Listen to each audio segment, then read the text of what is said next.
It was we had a little bit of pressure on England, and we knew get the ball forward, get it into that final third, and then we'd flood the area with players. England didn't defend it particularly well, and it was Tony Galvin who put the ball in. Kenny Sampson actually made a hash of the clearance and flicked up in the air, and John Aldridge played a lovely little header to me. And as I was coming in, and I wasn't notorious for heading the ball, I can assure you, I just seen Houghton coming off his line, and I just lobbed it over the top of him. Did you see him coming over the yeah, first, and you knew you were going to put it back in that corner? I knew exactly. Well, you know what you're often taught as a kid, go back from the way the ball came. So that's exactly what I was thinking when I was doing it. And then obviously when it hits the back of the net, I'm off and running.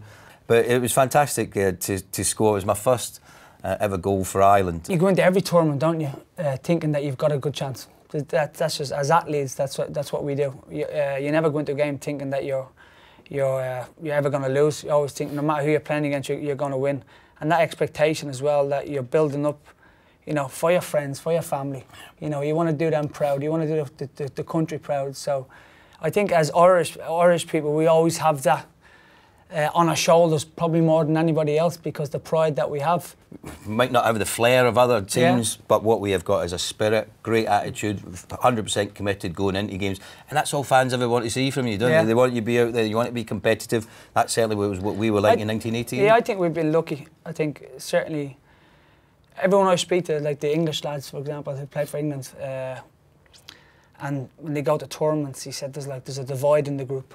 There's like some players over there, Chelsea players, Man United players.